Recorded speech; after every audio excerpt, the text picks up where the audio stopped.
Alcohol and substance use disorders are leading cause of mortality and morbidity in the United States and all around the world, actually. Alcohol is one of the most harmful addictive drugs. And that's because consuming alcohol in excess not only poisons the body and can increase a person's chances of developing liver failure, heart disease, or cancer, it can also fuel dangerous behaviors that harm the user and other people through motor vehicle accidents, acts of violence, and a wash of other negative consequences.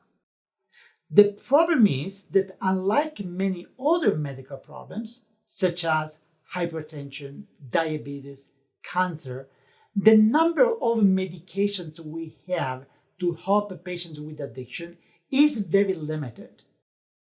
Our mission at the NIH Intramural Research Program is to develop more options, more treatments for patients with addiction, including new medications.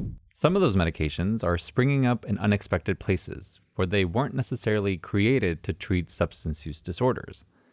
And one in particular has become a household name. Ozempic and semaglutide. Ozempic and Wegovy. Ozempic and Wegovy. The medications, both containing the compound semaglutide, make people feel fuller faster. Semaglutide became very popular in the mass media for two reasons. One is because they're very effective for obesity. Actually, there was recently even a special episode of South Park about semaglutide. But also, people have been reporting anecdotally that they have a less craving for alcohol, less craving for nicotine smoking while they are on these medications. Something in your mind is saying, I'm just going to bypass. You have no interest in alcohol. I have no desire to drink wine anymore. And that's crazy to me because I couldn't stop before. The reason?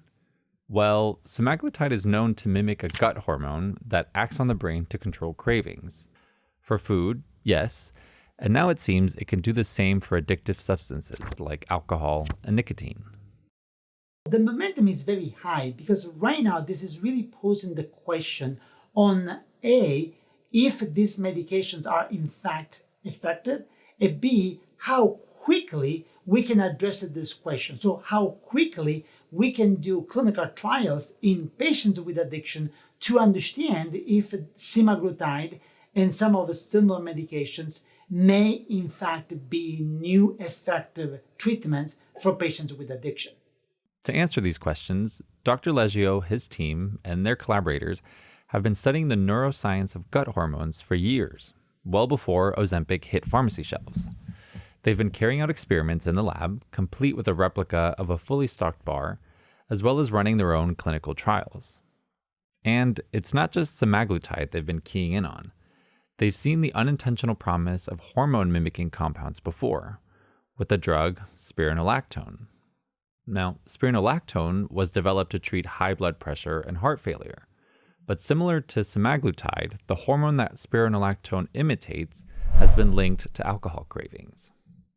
This is an extremely exciting moment for addiction science and for addiction medicine, but also part of our job is really to scrutinize how much of this information is going to be translated to clinical practice. And that's exactly why we and many other people, both in the United States and in Europe, are conducting randomized clinical trials to understand and prove if in fact these medications are effective in treating patients with alcohol and substance use disorders.